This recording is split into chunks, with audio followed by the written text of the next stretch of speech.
Narinig niyo na po ba ang National Mega Holidays? Ano po ang sineselebrate natin today? Father's Day. Tama po ba? Father's Day. At alam niyo po, yung National Mega Holidays, ito daw po yan, these are the heavy hitters where offices close, schools shut down, and the entire nation shift its focus to family, travel, and tradition. Madami po daw tayong sineselebrate. Do you agree with me? Na madami tayong sineselebrate bilang Pilipino. Tama po ba? Madaming piyesta. At alam niyo po, nagtanong ako sa AI, ano yung top 5 na sineselebrate sa Philippines? Top 5 celebrated occasions in the Philippines. Hula lang po tayo. Ano yung number 1? Ang galing. Ang galing talaga. The best ang second service. Ano po kaya ang second? Alam na alam. Kasama po ba ang Father's Day dito?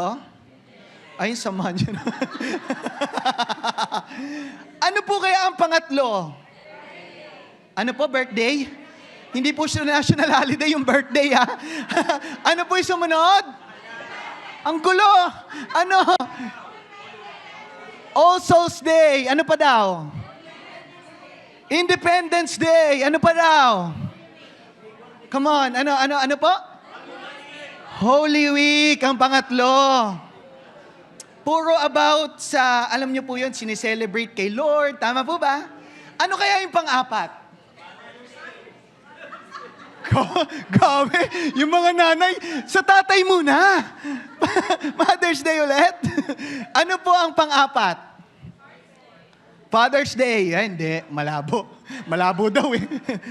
Ang pang-apat, tingnan niyo po ta, would you imagine that? Mother's Day. Wow, palakpakan! Mga mamis! Mamis! Ang bihira. Araw ng mga tatay ngayon eh. Inagaw na naman. Ano kaya yung pang-5? All Saints or Undas. Hindi pa din pasok yung mga tatay? Nasa top 10 kaya ang Father's Day? Yes or no? Wag na po kayo ano. Yes or no? Yes. Top 10? No. Top 15, yes or no? No. Top 15, yes or no? No. Top 20, yes or no? Ha? No.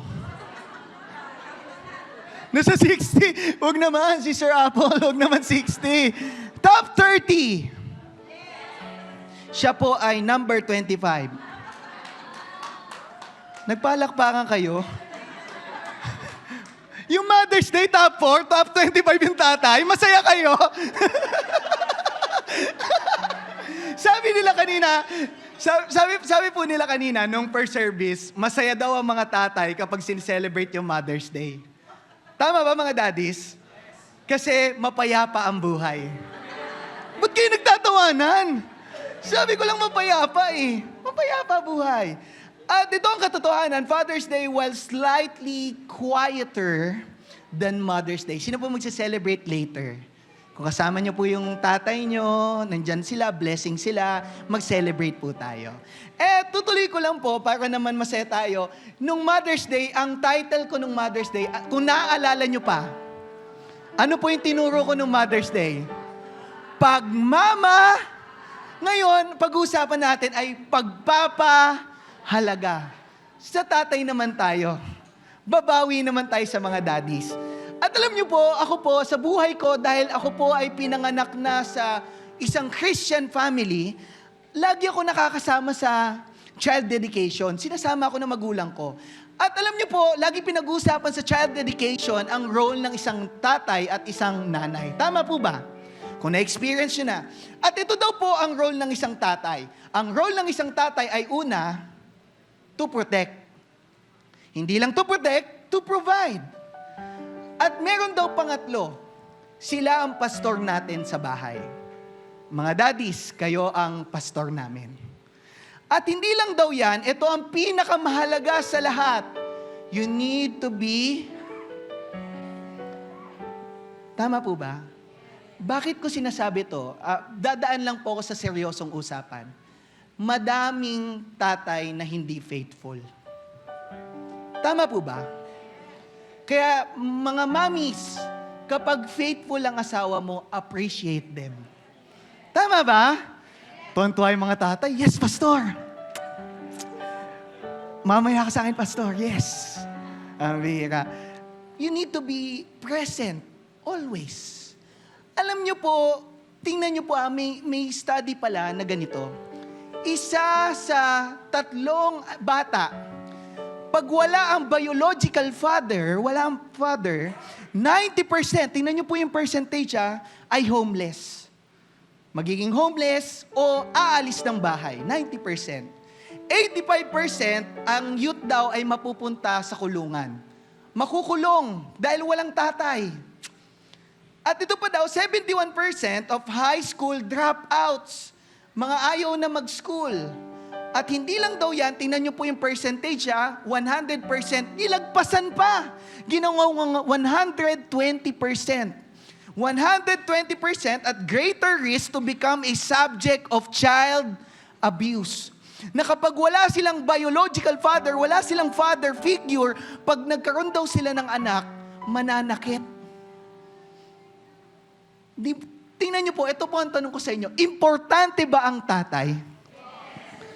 Importante ba sila? Pero this is the truth. They are underappreciated.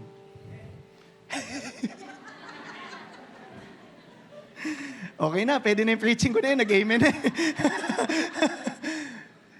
Yun ang katotohanan, hindi natin sineselebrate yung ginagawa ng isang ama. Tama po ba? At bibilisan ko lang po, pag nakita niyo po itong picture na to, sino ang mas pinag-uusapan? Siyempre si Jesus. Number 1 si Jesus. Sino yung pangalawa? Si Mary na naman, no? Mama na naman. Pagmamahal na naman. At nakakalimutan si Joseph. Sino yan? The dreamer? Ay, pambihira. Ibang kwento na yan. Alam niyo po, the Bible reminds us how important our earthly fathers are and the vital role they play in our lives. Napakahalaga. Bakit? Hindi po biological father ni Jesus si Joseph. Tama? Tama po ba? Hindi. Pero kailangan may earthly father. May father figure. Napakahalaga sa isang basic unit ng society, yung family, na nandun ang tatay. Mahalaga sila. Ngayon, ito ang tanong, paano natin makikita ang tunay na pagpapahalaga ng isang ama sa kanyang pamilya? Paano ba natin makikita?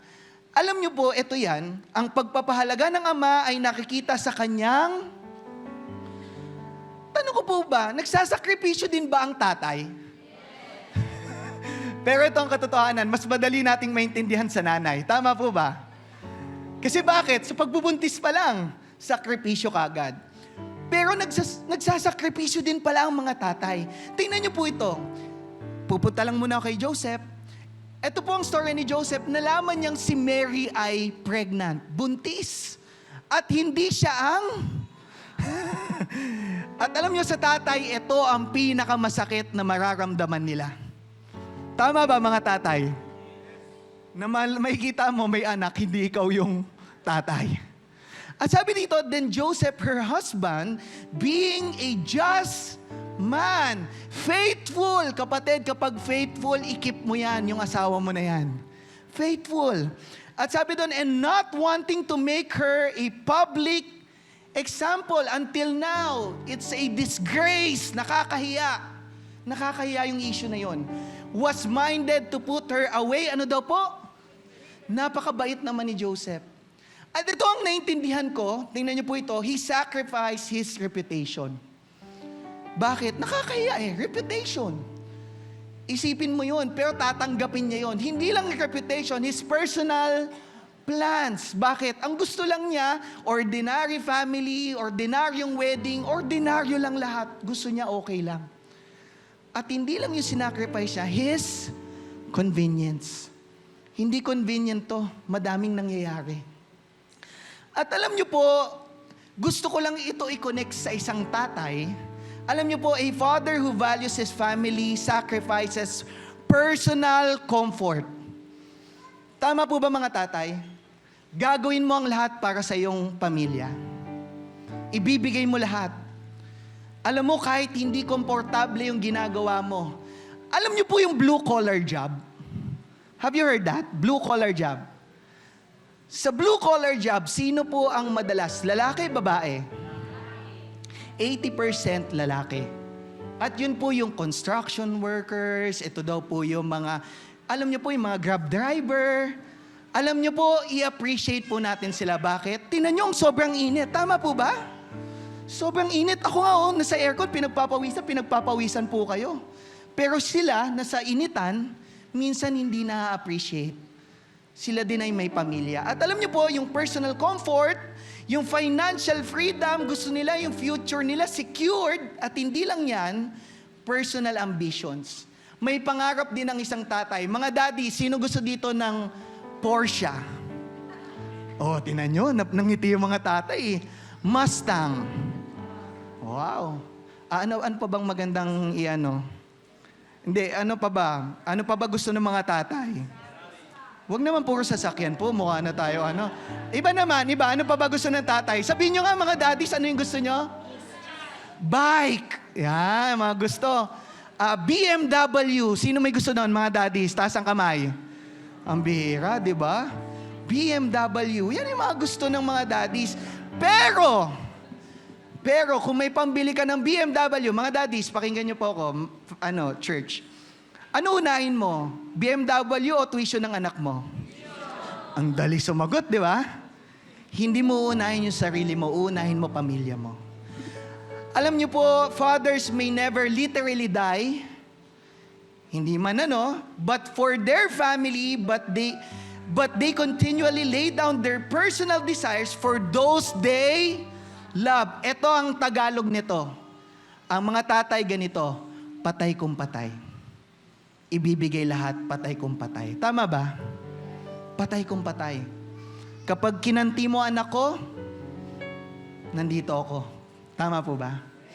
Alam nyo, love is not proven by words alone, it is proven by sacrifice. Minsan gusto natin, sasabihan tayo, I love you Pero anong mas best? Action or words? Gusto natin actions. Mas mapapatunayan natin sa actions kaysa sa words. Pwedeng sabihin ko sa'yo, mahal kita, pero iba ginagawa ko. Yun ang katotohanan. At tutuloy ko lang po, sabi dyan, Ephesians 5:25, husbands, pakinggan niyo po ako, husbands, daddies, grandpa, sino pa? Husbands, love your... Ba't babae yung nagsasalita? Bakit babae yung nagsasalita? Again, husbands, love your... Yun, napilitan, siniko ng asawa. Just as Christ loved the church and gave Himself up to... Binigay. Balik tayo. Ibahin natin. Wives, submit to your husbands. Husband. O, bilang konti na. Kanina maka-yes tayo. Ulit wives, submit to your husband. Ayun, dumami na. Children, obey your parents. At ito po ang sacrifice na gagawin natin. Obedience, submit, at pagmamahal. Tama po ba? Sa panahon na to, hindi na nagwawagi ang pagmamahal. Nagiging unfaithful ang tao. Tama po ba? So dapat ito ang manaig sa atin. Alam niyo po, what we value, we are willing to sacrifice for. Kung ano ang may value sa atin, handa tayong mamatay diyan. Tama? May value Handa ka diyan. Alam niyo po, hindi lang sakripisyo, bibilisan ko na po, konti lang ako, hindi po dapat sermon Protection. Bibigay ng isang tatay ay protection. Bakit? Sila Mary po ay umalis at ito po nangyari. When they had gone, an angel of the Lord appeared to Joseph in a dream. Get up, he said, take the child and his mother and escape to... Pumunta kayo sa Egypt. Stay there until I tell you, for Herod is going to search for the child to kill him. Gustong patayin si Jesus. At ano po ang ginawa doon? At ano po bang naintindihan ko dito? Meron pong meron threat. At sa mga tatay, meron threat. Alam niyo po na today, fathers face different threats sa buhay natin. Madami yan, threats. At ano yan? Una, wrong influences. Sino dito naaasar yung asawa niya, lasinggero? Yes, mami. Wala ako dyan, ha? Tinanong ko lang. Alam nyo, yung first service, ganun din ang sinabi. Malakas pa. Yes, Pastor! Tanong ko po sa inyo, nakakasira ba ng pamilya ang paglalasing? Yes. Wrong influences. Pagkasama mo yung manginginom, ano ka na din? Manginginom. Wrong influences. Threat. Tama po ba? Threat to sa isang pamilya. Nagiging magulo. At hindi lang yan, broken values. Pag nagmumura ang parents, ang anak, ano na din? Palamura na din. So wrong, broken values. Kaya kapatid, pag narinig to ng mga bata sa bibig nyo, pambira, tanggalin nyo na. Amen po ba? At hindi lang yan, spiritual compromise. Ang tatay ay kailangan malapit sa Lord. Ang lalaki ay dapat malapit sa Lord. Pag kinompromise mo yan, magkakaroon ng problema. Alam niyo po, tinan niyo po si Joseph, nung nalaman niya to, nagising siya. So he got up, took the child and his mother during the night and left for... At ito ang ginawa ni Joseph, mga kapatid, he did not delay. Kapag ngayon, kinakausap ka ng Diyos, huwag ka na maglaseng, kapatid, kapusin mo na. Lumayo ka na sa mga bad influence. Amen ba? Pag niyaya ka, bro, inom tayo. Hindi na ako. Okay na ako ngayon. Mga daddies, pwede po ba yon? He did not delay. He did not argue. Lord, pwede mo naman ako iligtas eh. Bakit kailangan ko pa umalis? Argument. He did not argue. He acted. Wala nang sali-salita. Dediretso na ako. Wala nang salita, Pastor. Gagawin ko yung sinasabi mo kasi gusto ni Lord. Alam niyo po, fathers are called to protect their families physically, emotionally, and spiritually. But ito ang question. Ito ay given na. Tama po ba? Ang tanong ko, sino ang nagpoprotekta sa tatay? Ang mga daddies ba, pag may problema sila, kunikwento nila? Mga daddies, pag may mabigat kayo, may burden kayo, kunikwento nyo po ba? Talagang hindi. Hindi. Kasi gusto mo na isolve yung problem mag-isa. Tama ba, mga tatay? At ayaw mo nang mamroblema sila. Kaya mga anak, mga asawa, protektahan natin ang ating tatay. Amen po ba? Protektahan natin sila. Kasi sila din ay nagkakaroon ng mga breakdown, hindi mo lang alam, umiiyak, nalulungkot din. Kailangan din nila tayo. Amen po ba? Amen. Yun, galing talaga ng second service. Parang the best. Protection is more than providing food and shelter. It is guarding the hearts, values, and faith of our children. Mrs., kung hindi mo pa kasama ang asawa mo sa simbahan, i-invite mo siya. Pwede po ba yon? Bakit ko sinasabi to sa'yo? Mamaya papakita ko sa inyo yung blessing kung bakit kailangan nandito yung asawa mo. Papakita ko sa inyo na ang tatay ang unang binibless sa pamilya. Tingnan niyo po to. Sakripisyo, ano yung sumunod? Ano kaya yung pangatlo? Last na po to. Ano po kaya? Sa tingin niyo lang. Naliligo na po ako eh. Oh. ano po sa tingin nyo? Dulo lang. Huli na. Pagsunod. Ang tatay ang unang dapat sumusunod sa Diyos. Siya dapat. Bakit po? Sabi dito, in Matthew 1:24, nalaman niyang buntis si Mary, gusto na niyang hiwalayan nito dahil nakakalungkot. Pero kinausap siya ng angel. Tingnan niyo po ang sabi ni Joseph. When Joseph woke up, he did as the angel of the Lord commanded and took Mary as his. Wala nang argument. Sinabi mo, susunod ako, Panginoon. Amen po ba? Ganun dapat. Wala na, Lord. Pag sinabi mo, gagawin ko. Ganun dapat ang isang tatay. Amen po ba? Lord, gusto ko 2 asawa ko. Pambihira ka naman. Lord, gusto ko, kami. Pambihira. Hindi yan ang gusto ng Diyos. Amen po ba? Susundin mo ang Diyos. Alam niyo po, sabi dito, He obeyed when it was difficult. Difficult because of reputation, shame, confusion.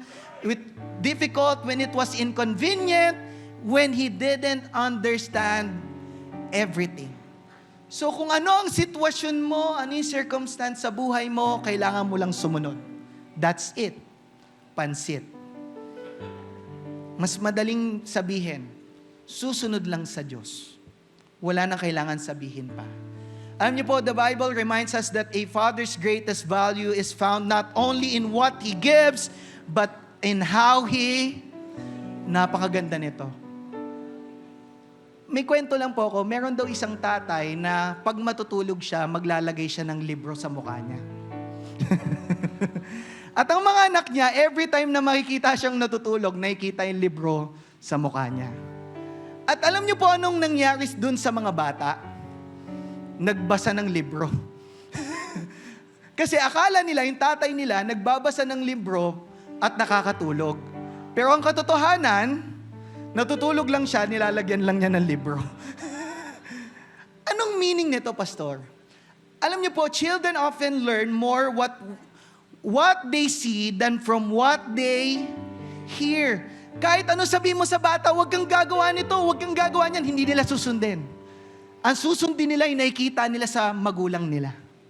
And totoo yan. Tama po ba, mga parents? At ito ay study. Sabi sa Michigan State University, young children learn by copying. Kung nagmumura ka, nagmumura din anak mo. Kung broken yung values mo, broken din ang values ng anak mo. So kung sino ka, yun sila. Magre-reflecto sa kanila. Tama po ba? Magre-reflect. So ito ang katotohanan. Sabi dito in Proverbs 22:6, train up a child in the way he should go, teaching him to seek God's wisdom and will for his abilities and talents. Even when he is old, he will not depart from it. He will not depart from it. Habang bata pa, baby pa, lagi mo nang ituturo kung ano ang gusto ng Diyos. Amen po ba? Ibinibigay mo na kung ano ang gusto ng Diyos. Ngayon, ito ang katotohanan. Paano mo matuturo sa bata ang gusto ng Diyos kung ikaw mismo hindi ka sumusunod? So, napakahalaga ng pagsunod sa buhay natin. Alam niyo po, children may forget many lessons, but they will remember a father who genuinely followed the Lord. And this is my story. Hindi po ba kayo nagtataka, Pastor, bakit ka nagpastor? Alam niyo po, sabi sa akin, may isa akong kaibigan sa church, sabi niya, Pastor, ikaw magmamana ng church. Ha? Ano ba meron sa church? Kala mo naman, parang iniisip nila, kapag ako ang nagmana ng church, akala nila, yayaman ako doon. Yayaman po ba ako doon? Ang bihira, si Lord magpapayaman sa akin. Tama po ba? Pero, bakit kaya ganun ang isip? Magmamana ka ng church. Iniisip ko, di ba ang church, nagki-care ka nga sa church. Nagbibigay ka pa sa church. Hindi nga ikaw kumukuha, nagbibigay ka pa. Bilang pastor, nakita ko po yung tatay ko, nandiyan yung tatay ko. Buong buhay niya, binigay niya yung buhay niya sa simbahan. At alam niyo ba, sasabihin ko lang, dapat di ko sasabihin. Pambira, proud po ako dyan. Proud po ako dyan. Bakit? Alam niyo po itong katotohanan. Hindi lalaki ang church dahil mayaman ang church. Lumalaki ang church dahil sa pagsunod ng pastor din. Tama po ba? Sa pagsunod.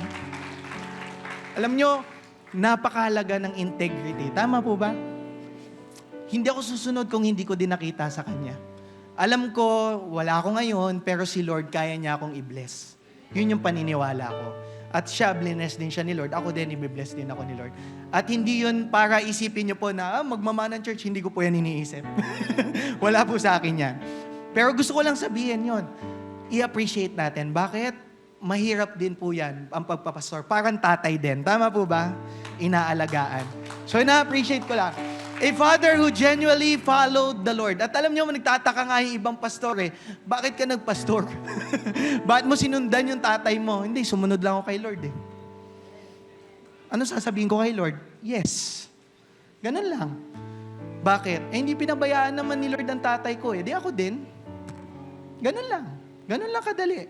Alam niyo po, a father's obedience today can become his children's blessing tomorrow. Alam niyo po, ito ang paniniwala ko, sinabi ko sa tatay ko. Ito po, not to brag, sabihin gusto ko lang po i-appreciate din siya. Siyempre kayo din, may stories din po kayo sa mga tatay niyo. Alam niyo po, sa tingin ko, blessed ako ni Lord ng bahay, sasakyan, hindi dahil sa akin. Hindi dahil sa akin. Dahil sa magulang ko. Yun ang paniniwala ko bilang anak. Na dahil sa pagsunod ng magulang ko, alam ko wala silang ipapamana sa akin, si Lord na bahala sa akin. Tama po ba?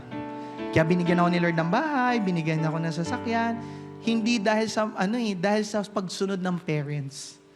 Bakit ko po sinasabi to sa inyo? Kasi yan ang katotohanan.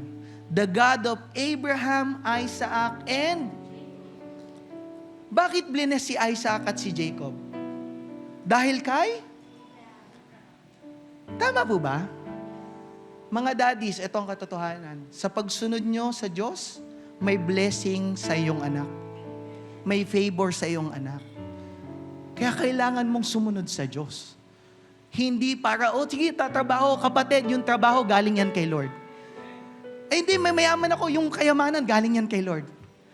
Pero itong binibigay na to, yung covenant, kapatid, kahit nasa bottom line ka or nasa rock bottom ka, pagkasama mo si Lord, bless ka. Bless ka. Kaya mga daddies, ilagay natin si Lord sa sentro ng buhay natin. Ito ang blessing. Gusto mo ba yung pati apo mo i-bless? Kailangan ikaw ang unang magpakita sa pagsunod. Generational wealth, tama? Generational favor, nandoon yan.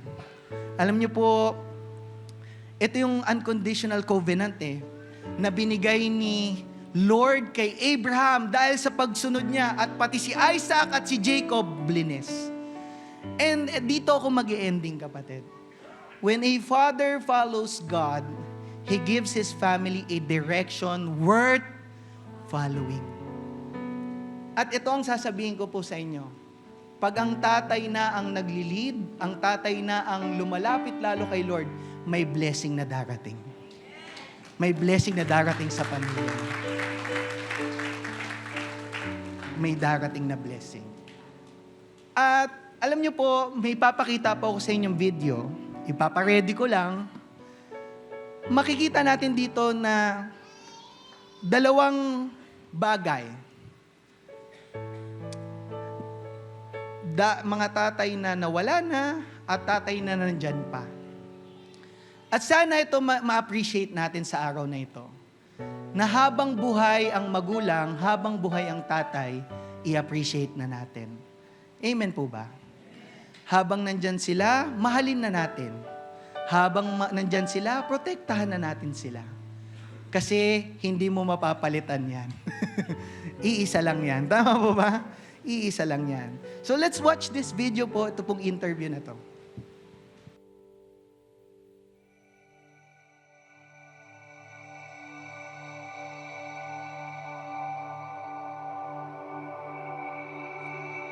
Si Daddy po ay lolo ko. So, for me, siya na yung pinaka-best thing na dumating sa buhay ko. Na pag sinabing tatay, ay, si Daddy yan, yung lolo ko yan. Kung ako yung tatanungin, kung ano yung best memory ko with Daddy, gusto ko i-share yung kung gano'n niya pinaparamdam sa akin na special ako. So, December pa lang, malapit na birthday mo, be, anong gusto mong regalo? Tuloy-tuloy yung December, January, hanggang sa dumating yung birthday ko, lagi, anong gusto mong regalo, ganyan, saan mo gusto pumunta, anong gusto mong handa. And then also, si Daddy kasi, ayaw niyang nahihirapan ako ganun. Nag-aaral ako nung high school. So si daddy, gusto niya na siya yung susundo sa akin, maghahatid sa akin. Kahit sobrang tirik ng araw, iintayin niya ako. Si Daddy James kasi mahilig siyang mag-appreciate. So, nung nag-aaral ako, nag-aaral pa ako ng elementary, yan. Medyo may kagandahan yung grades ko noon. So, si Daddy, ina-appreciate ko yun. So, binigyan niya ako ng relo. So, after ng school, pag-uwi ko, may relong dong nakalagay. So, sabi niya sa akin, gift niya yun sa akin kasi maganda yung grades ko. So, ang isa sa mga lesson na naaalala ko at until now, baon ko. Sabi niya, magkaroon ng maayos na relasyon sa kapwa. Yun. Sabi niya nga, kapag marami kang kaaway, pwedeng lumiit yung mundo mo. Kung marami kang kaibigan, isa yun sa kayamanan. Tinuruan niya ako na may appreciate yung mga maliliit na bagay. Diba? Si daddy, okay lang yan, ginawa mo yung best mo. Or, kunyari makikita niya ako, tapos lagi niya akong kino-compliment na, ang ganda mo naman, kahit ganun na tayo lagi kong itsura. So, natutunan ko kay daddy na, why not gawin ko din yun sa ibang tao? So, feeling ko si daddy, selfless din siya. And isa rin yun sa mga natutunan ko sa kanya na sometimes, yung pagiging selfless mo, very worth it din siya, lalo na para sa taong mahal. Kung nandito man si daddy, kung narinig niya man ako, tanging masasabi ko sa kanya, miss na miss ko na siya, syempre. Hindi ko siya maiwasang hindi maisip. Daddy James, miss na kita. Nawala ka, syempre, mas naging strong yung bonding namin. As a family, madalas kami magkakasama. Thank you kasi naging mabuti kang ama, naging good provider ka, naging good example ka sa amin. Kami ay hanga sa'yo, kami ay believe sa'yo, at lubos ka din namin na-appreciate, Daddy James. Ayun, mahal na mahal ka namin, syempre. Kung kasama ko man ngayon sa daddy, kung naririnig mo man to, daddy ngayon, diba? Gusto ko sabihin kung gaano kita kamahal and kung gaano ako ka-thankful na meron akong isang daddy, meron akong isang lolo na katulad mo, diba? Hindi mo ipinaramdam sa akin na may kulang sa akin. Talagang pinuno mo ako ng pagmamahal. So, kung nandito ka ngayon, kung nakakausap kita ngayon, kung naririnig mo ako ngayon, gusto ko sabihin sa'yo na sobrang love na love kita. Yan lang.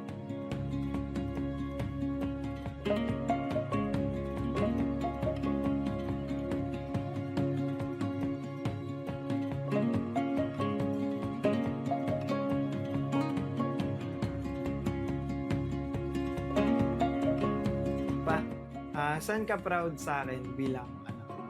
Yung pagiging masunurin mo, hindi ka sumusuway sa amin, ng mama mo. Nakita ko naman, ginagawa mo sa church. Yun yung isang nakakapag-proud sa isang magulang. Ano yung nakikita mo sa akin na pwede mong ipagmalaki bilang asawa mo? Pinagmamalaki kita dahil pinagtiyagaan mo ako. Kahit ganito lang ako. Nandiyan ka pa rin. Ano po yung isang bagay na ayaw niyo pong makalimutan hanggang sa paglaki ko? Maliit ka pa, na merong bagay na talagang yung pilit mong abutin kahit na mahulog ka sa hagdan. Siyempre, proud ako sa iyo na naging matagumpay ka sa iyong mga ginagawa. Unang-una sa lahat, pinag-assume kay Lord, kasi yun yung gabay mo na yung magiging pamilya, alagaan mo silang maigi, at papakinggan mo sila, hindi lang puro ikaw. Communication is two-way. How have you seen my faith make a difference in our families? Through your faith, naging active ulit tayo sa church. Kahit na busy tayo, lalo tayo nag-grow sa faith natin kay God.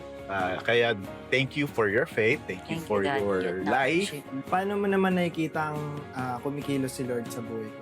Nagpapagamit ka kay Lord, yung time mo, yung nilalaan mo sa Kanya. Nakaka-proud din sa isang tatay na makikita yung anak niya na nagsisilbi sa Panginoon. Kung titingnan ka, si Lord ang nakikita sa iyo. Pasimula pa nung high school, nakikita ko yung mga ginagawa mo sa church, Bible study, yung maliliit kayo, yung mga pang-youth. So, ako na magtatanong sa'yo. Ngayon, ano naman yung isang bagay, grateful ka na ako yung nagiging tatay mo? Yung pagiging provider mo sa amin. And syempre, hindi lang yung provider mo, syempre pagiging father figure mo sa amin. Ramdam ko naman na paglaki ko, parang ako yung pinaka nadidisiplina mo, ganyan. Na-appreciate ko din kasi growing up, hindi ko namamalayan nagagamit ko pala siya sa iba't ibang bagay. Ikaw yung nag-lead sa amin sa simbahan. Grateful po ako kasi sa pagmamahal and sacrifices niyo po sa aming magkakapatid. Lumaki kami, nandyan po kayo na sumusuporta and nag-guide sa amin. Ang mabuting ginagawa mo sa ating pamilya, lagi mong inuuna si Lord. Kasi importante na si Lord ang laging mauna sa ating tahanan. Ano naman yung mga bagay na naging proud ka sa akin na ako yung naging tatay? Pagkakaroon ng patience sa aming magkakapatid. Guidance na binibigay niya sa amin. Nandun kami lagi sa right path. Tsaka kung sino yung mga sabi ko kanina, kung sino yung mahal namin, mahal ko, mahal ni Caleb, mahal mo kagaya ng mga friends ko, mahal mo rin sila. You care for them. Kasi sabi nila lahat, ang bait ng asawa mo, no? Parang lahat na lang na-appreciate ka. Totoo yun! Ability mo na mag-adapt sa iba't ibang sitwasyon para balanse lang lahat. Ikaw talaga yung parang nilulook up ko sa family. Pero hindi mo pinapakita. Deep inside, alam ko na mahal mo kami at lagi mo kaming inuuna. Paano mo nakikita si God working through me as a father and a dad? Yung lagi mong sinasabi sa amin na to trust God and yung prayers, importante sa pamilya natin na church service talaga dapat we have to join. Hanggat maaari, huwag tayong maka-absent. Inuuna mo siya sa lahat ng aspeto ng ating buhay. Lagi kang papasalamat sa Diyos na kumikilos at gumagalaw siya sa atin. Thank you pa kasi ikaw yung binigay sa akin ni Lord na tatay ko and sobrang proud ako sa iyo bilang Hindi ka naman sisisi. hindi ako magsisisi. Yun, thank you pa and I love you. And thank you sa lahat ng sacrifices and pagmamahal sa aming magkakapatid. Happy Father's Day! So thank you din na ikaw maging anak ko. Thank you, anak.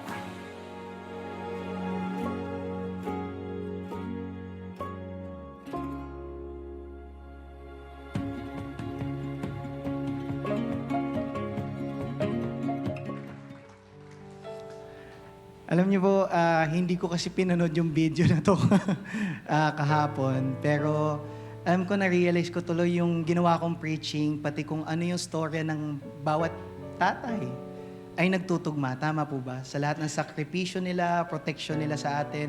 Sa haligi ng mga tahanan, saludo po kami sa inyo. At alam niyo po, pwede ko po ba kayong invite tumayo lahat? Lahat ng mga tatay?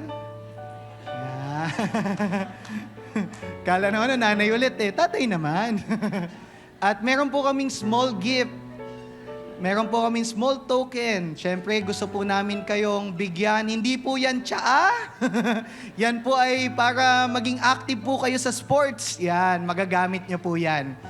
At alam namin na lahat ng pagod, lahat ng example na pinapakita nyo sa amin ay hindi nasasayang.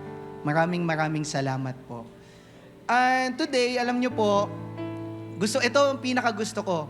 Kung kasama nyo po yung pamilya nyo, nandyan po yung pamilya nyo. Sino po dito hindi kasama yung pamilya niya? Taas lang po yung kamay. Mga daddies na hindi kasama. Hindi nyo po kasama, taas lang kamay. Huwag po kayo mahiya, taas lang kamay. Care team, if you are there, sige. Kung ano po, sila po ang magpipray sa inyo. Pero kung nandyan ang pamilya nyo, ito ang pinaka-blessing. May dalawa lang po tayong kailangan gawin, tayo bilang isang pamilya. Una, pagsunod sa tatay. Amen po ba? Susunod tayo. At pangalawa, submit. Pwedeng sumunod pero ayaw magpa-submit. Tama po ba? Kaya pinaghihiwalay ko, parang parehas, pastor, pero iba yung submit. Tama po ba? Wives, ano sabi? Yun, ang galing na second service talaga. At alam nyo po, yun yung gusto ng mga tatay. Tama po ba? Hindi nyo naman gusto ng Porsche eh. Hindi nyo naman gusto ng Mustang eh. Ang gusto nyo lang yung pamilya nyong nagmamahal sa inyo. Tama po ba? So kung nandyan po kayo, pwede nyo po bang ipag-pray or i-bless naman yung mga tatay? Yung tatay nyo, i-bless nyo naman. Sige po, tayo po tayong lahat. And just speak blessing to them. Blessings. Just speak blessings to them po. Pray for them, mga kapatid. Ito ang pinakamagandang gagawin ng isang church. Manalangin po tayo. Sige po, let's pray. Sige po. Pag-pray nyo po ang asawa nyo po. At kung ikaw yung anak, pag-pray mo yung tatay mo. Yan po ang mas magandang blessing.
Lord, today we just want to thank you, God.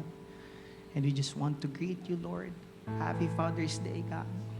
Lord, ikaw ang tunay na great example, Panginoon, Lord.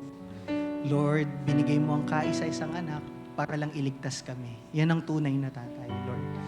And today, Lord, lahat ng mga tatay na nandito, Lord, with long life, you will satisfy them, Lord. Lord, naniniwala kami, Lord, sa blessings na ibibigay mo sa kanila, Panginoon. Iingatan niyo po sila, Panginoon. And Lord, continue to protect them spiritually, mentally, physically, Lord. Ikaw po ang bahala sa bawat tatay ng simbahan na ito, Panginoon, Lord. At naniniwala kami, Panginoon, na Lord, i-honor mo ang mga prayers namin today, Panginoon. I-honor mo ito, Panginoon, Lord. Lord, ito lang ang hihilingin namin. Ilayo niyo po sila sa gawa ng kaaway in Jesus' name. Sa unfaithfulness, Lord, sa mga bagay na vices, Panginoon, sa mga bagay na ikakapahamak nila, Panginoon, ilayo niyo po sila, Panginoon. At Lord, naniniwala kami, Lord, na may restoration sa araw na ito, Panginoon, Lord. And today, magse-celebrate kami. Bakit? Mabuti kang Diyos. Sinagot mo ang panalangin namin, Panginoon.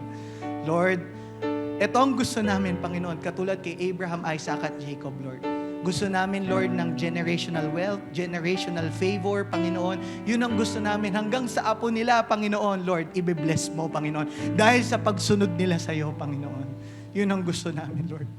And Lord, naniniwala ko, kulang ang salita ko, pero yung kapangyarihan mo, ipapakita mo sa araw na ito, Panginoon, Lord. Lord, naniniwala ko, Panginoon, na hindi sayang, Panginoon, ang ginagawa namin ito, Panginoon. Ito, bagkus ito ay magiging fruitful, Panginoon.